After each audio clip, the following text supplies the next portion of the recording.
Good morning all of you. आज का हमारा टॉपिक है structures of society, groups and classes. इसमें बताया गया है कि जो मुगल कालीन भारतीय समाज है उसका जो प्रमुख आधार रहा वो क्या रहा, सामंतवाद। कि सामंतवाद के आधार पर ही मुगल कालीन भारतीय समाज था। और मुगल कालीन भारतीय समाज प्रमुख रूप से दो भागों में विभाजित किया गया था, हिंदू समाज और मुस्लिम समाज। इन दोनों वर्गों के जीवन स्तर में पर्याप्त भिन्नता थी। इस काल में प्रत्येक वर्ग में अपने ही वर्ग के भीतर विभेद उत्पन्न हो गए थे। इस वर्ग विभेद का जो कारण था वो था धन संपत्ति एवं विशेष अधिकार। मुगल काल में भी संख्या की दृष्टि से हिंदुओं की प्रधानता थी।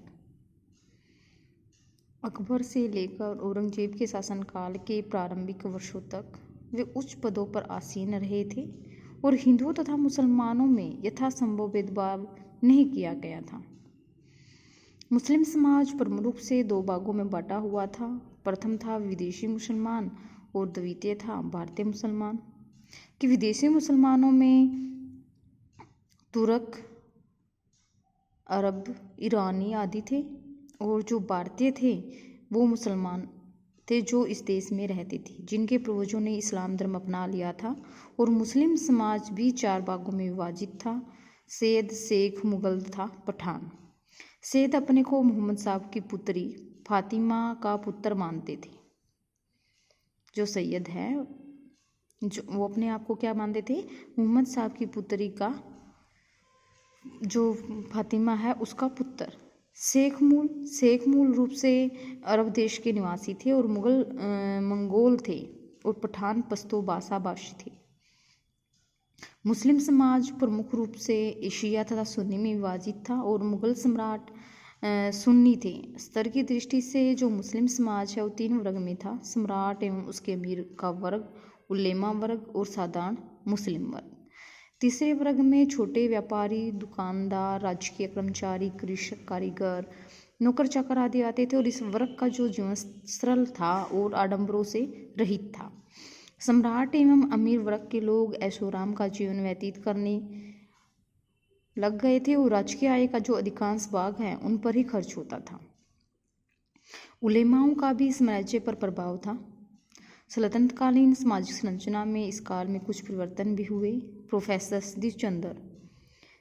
सतीश चंद्र है उन्होंने इन परिवर्तनों पर लिखा है कि जो मुगल काल है उसमें ग्रामीण समाज का और आगे वर्गीकरण हुआ, शहरीकरण तथा कारीगर एवं उस्ताद वर्ग का विकास हुआ।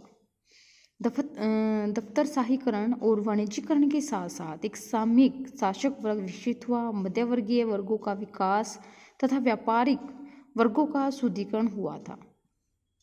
इस अध्याय में हम निम्न सामाजिक पहलुओं का भी वर्णन करेंगे। फर्स्ट है हमारा सामाजिक वर्ग, सेकंड है नारी की दशा। कि जो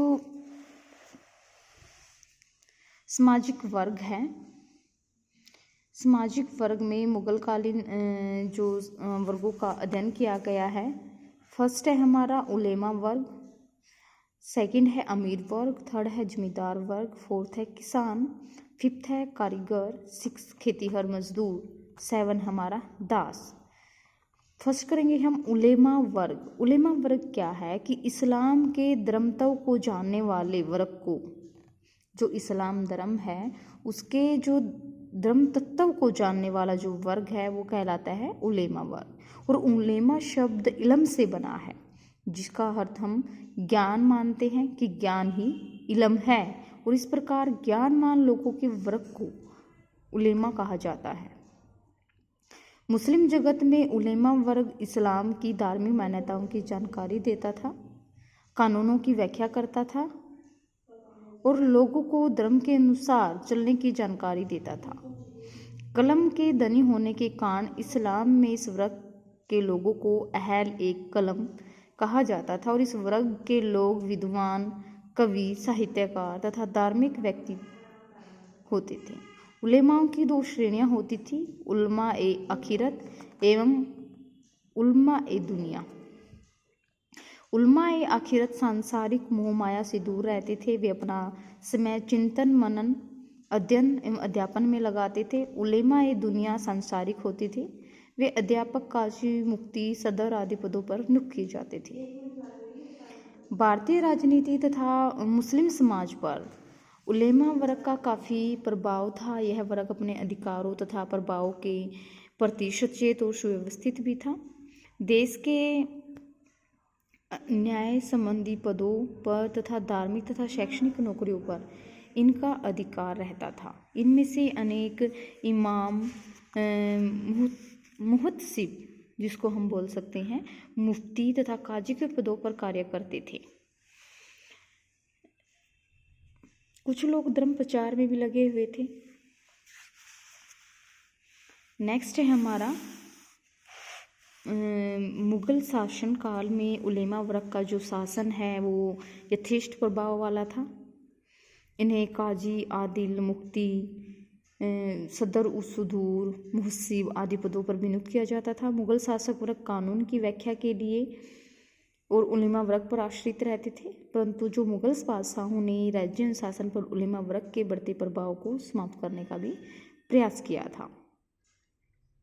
जो मुगल शासक हैं जैसे कि अकबर है, जहांगीर है, शाहजहाँ है, औरंगजेब है द्वारा बड़ी बड़ी उपाधियां धारण की गई थी और दैवीय अधिकारों की घोषणा उलेमा वर्ग के प्रभाव को समाप्त करने का प्रयास करती थी। अकबर द्वारा धीरे धीरे अपने हाथों में सत्ता को केंद्रित करने तथा हिंदू एवं अन्य गैर मुस्लिम धर्मावलंबियों का समर्थन प्राप्त करके मुगल राज्य को सुदृढ़ता प्रदान करने के प्रयास के कारण राजनीति में उलेमा वर्ग की जो शक्ति है उसमें कमी हो गई थी। अकबर के जो सदर उशदूर अब्दुनवी द्वारा एक ब्राह्मण को पैगंबर का तिरस्कार करने के अपराध में मृत्युदंड दिए जाने तथा अकबर द्वारा इसका विरोध करने के कारण उलेमा वर्ग और अकबर में मतभेद बढ़ गए थे। परिणाम स्वरूप अकबर द्वारा 26 जून 1579 ईस्वी को शम खुतबा पढ़कर उलेमा वर्ग की आध्यात्मिक शक्ति को भी कम कर दिया गया था।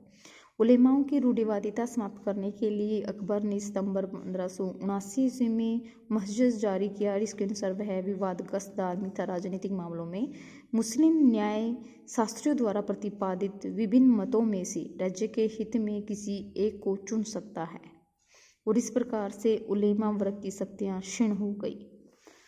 बदायूनी ने भी लिखा है कि जो बदायूनी है उसने अकबर ने उलेमा वर्ग को अपना निर्णय मानने के लिए बाध्य किया था और अकबर ने ऐसे उलेमाओं की भूमि पर भी अधिकार करना चाहा जिनके पास 500 बीघे से अधिक भूमि थी। इसके अतिरिक्त क्या हुआ कि इसके पश्चात अकबर ने 100 बीघे से अधिक भूमि रखने वाले उलेमाओं की जो 60% भूमि वापस ले ली और इस प्रकार अकबर के शासनकाल में उलेमा वर्ग की शक्ति क्षीण हो गई।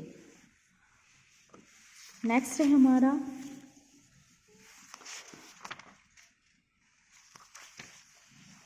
मुगलकालीन अमीर वर्ग।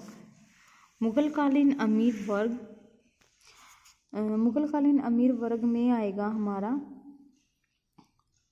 कि मध्यकालीन राजनीतिक व्यवस्था में अमीर वर्ग का महत्वपूर्ण स्थान था और भारत में तुर्कों की विजय के परिणाम स्वरूप इस वर्ग का उदय हुआ। दिल्ली सल्तनत के उत्थान तथा पतन में इस वर्ग की महत्वपूर्ण भूमिका थी। मध्यकालीन समाज के शासकीय वर्गों में अमीर वर्ग का महत्वपूर्ण स्थान था और मुगल काल में इस वर्ग के संगठन संरचना के स्वरूप में भी परिवर्तन हुआ था। मुगलकालीन अमीर वर्ग की जो संरचना है उसका अधिकार फर्स्ट पॉइंट है हमारा अमीर वर्ग का उदय और संरचना कि मुगल अमीर वर्ग का एक संस्था के रूप में उदय चंगेज खान द्वारा निर्मित संगठन में ढूंढा जा सकता है। उसके द्वारा मंगोल जाति के लोगों को लेकर राजनीतिक सत्ता प्राप्त करने के उद्देश्य से अमीर वर्ग का उदय हुआ। बाबर जब भारत में आया तब वह परंपरा अपने साथ लेकर आया था और उसके पुत्र हुमायूं को वसीयत के रूप में मिली थी,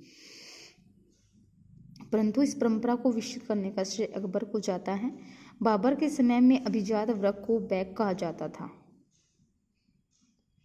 परंपरानुसार भारत में वे अमीर कहलाने लगे थे। कौन? बैग।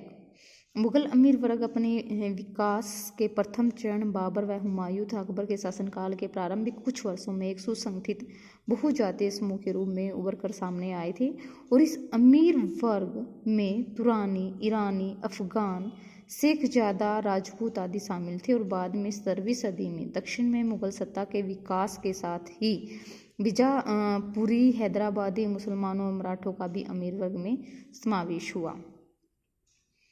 प्रोफेसर अहतर अली, घनश्याम शर्मा आदि विद्वानों का विचार है कि मुगल अमीर वर्ग में विभिन्न जाति एवं धर्म के लोगों का समावेश ऐतिहासिक परिस्थितियों का परिणाम था। यद्यपि सुनिश्चित शाही नीति ने इसके विकास में अवश्य योगदान दिया। जहांगीर तथा शाहजहां के शासनकाल में अमीर वर्ग में अफगानों, भारतीय मुसलमानों और हिंदुओं का अनुपात बढ़ा था। औरंगजेब के शासनकाल में अमीर वर्ग की संरचना में थोड़ा परिवर्तन हुआ और राजपूतों की संख्या कम हो गई थी और दक्षिणी अमीरों बीजापुरी, हैदराबादी, मराठों को ज़्यादा स्थान प्राप्त हुए थे। और इस प्रकार औरंगजेब के शासनकाल में मुगल अमीरों का भारतीयकरण दिखाई देता है। नेक्स्ट है हमारा मुगलकालीन अमीर वर्ग में निम्नलिखित धर्मों एवं जातीय वर्गों का समावेश कि विदेशी अमीर कि मुगल अमीर वर्ग में एक वर्ग अमीरों का था जो जन्म से विदेशी थे और उन परिवारों से संबंध रखते थे जो हुमायूं के साथ अकबर के सिंहासन पर बैठने के पश्चात भारत आए थे। ईरानियों को बड़ी संख्या में हुमायूं ने ऊंचे पदों पर नियुक्त किया था और अकबर के शासनकाल के अंत में इनकी संख्या 64.36% थी। बाद के शासकों के काल में संख्या में काफ़ी कमी आई। ईरानी एवं तुरानी इन अमीरों में शामिल थे।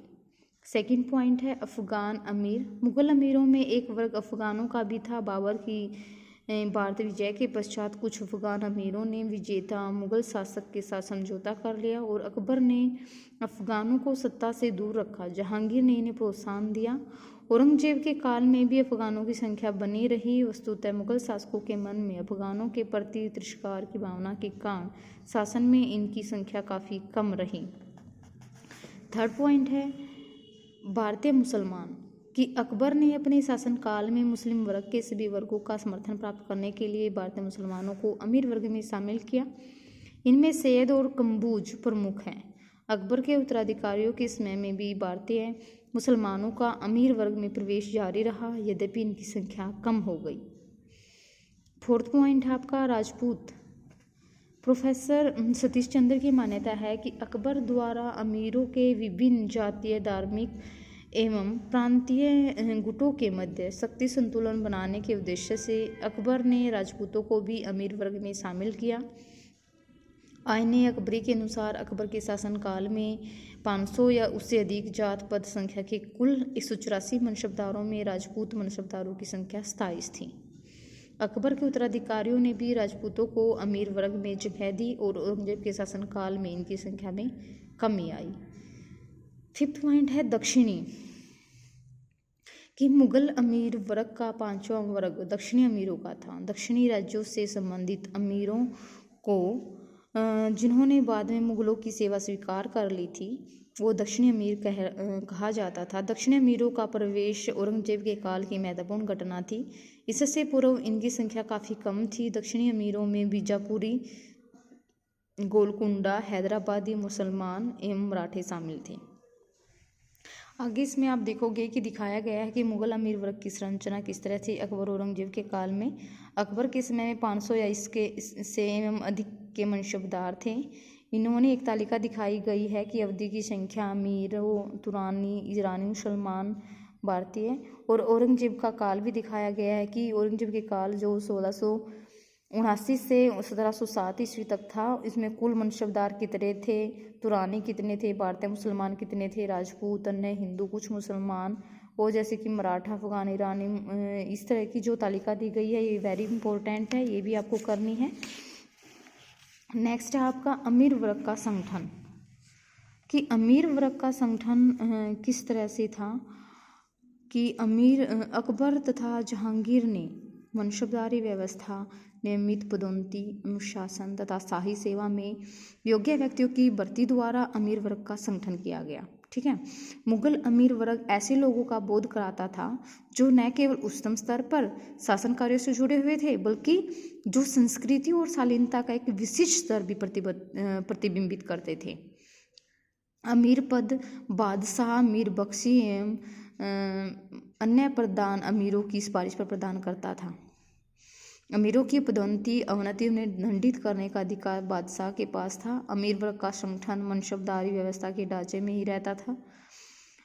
कोई भी मुगल अमीर सर्वप्रथम सैनिक था, उसके बाद वह नियुक्त पदाधिकारी होता था। और अबुल फजल ने लिखा है कि 200 से ऊपर का मनसबदार मिर्जा कहलाता था। शाहजहाँ के समय में 500 के मनसबदार ही अमीर श्रेणी में आते थे। उसमें अमीरों की 2 श्रेणियां थी। 1000 से ऊपर का मनसबदार उमराए किवर कहलाता था और इनमें सर्वश्रेष्ठ अमीर को अमीरुल उमरा की उपाधि भी दी जाती थी। थर्ड पॉइंट आपका अमीर वर्ग पर नियंत्रण, कि बादशाह कई तरीकों से अमीर वर्ग पर नियंत्रण स्थापित करता था। अमीरों के अपने सैनिक दायित्वों में कोई कोताही न बरतते हुए इसके लिए अकबर ने दाग व चेहस या चेहरा प्रथा शुरू की थी और बादशाह के आदेशों को न मानने वाले अमीरों को कड़ा दंड दिया जाता था। विद्रोह करने वाले व शत्रु से संबंध स्थापित करने वाले, प्रजा पर अत्याचार करने वाले अमीरों को भी कड़ा दंड दिया जाता था। अमीरों के समय पर तबादले भी किए जाते थे ताकि वे शक्तिशाली न बन सके, और अमीर की मृत्यु पर उनकी संपत्ति भी जब्त कर ली जाती थी। नेक्स्ट आपका अमीर वर्ग एवं प्रशासन, की जो नियुक्ति के आधार पर मुगल अमीर वर्ग को 2 भागों में बांटा गया था। प्रथम वर्ग है तैनात रकाब, और यह वर्ग दरबार में काम करता था। इसका दूसरा जो वर्ग है वो है तैनात सूबाजात। इस वर्ग के अमीर प्रांतों या सूबों में काम करते थे। सूबाजात से पता लग जाता है कि ये प्रांतों या सूबे में काम करता है। और इस वर्ग के अमीरों का एक स्थान से दूसरे स्थान में तबादला भी होता रहता था, और तबादले के समय अमीर को मुगल दरबार में हाजिर होना पड़ता था। इस दौरान अमीर को दरबारी शिष्टाचार का पालन करना पड़ता था। उसे विभिन्न अवसरों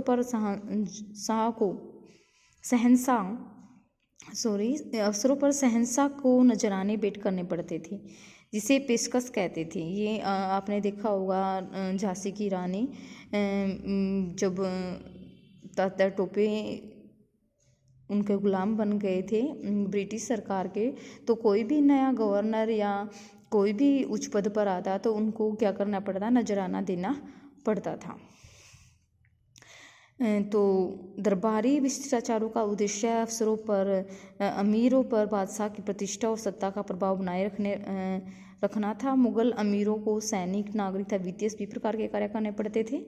नेक्स्ट है आपका सामाजिक एवं आर्थिक जीवन में अमीरों की संख्या, कि जो अमीरों को अपना कार्य करने के लिए बड़ी धनराशि वेतन के रूप में मिलती थी, और इस धनराशि में से ही अपने अधीन सैनिकों के वेतन, युद्ध सामग्री, साजो सम्मान, घरेलू कर्मचारी, नौकर चाकरों का खर्चा चलाना पड़ता था। उनके खर्चों में बादशाह को दी जाने वाली पेशकश भी शामिल की थी।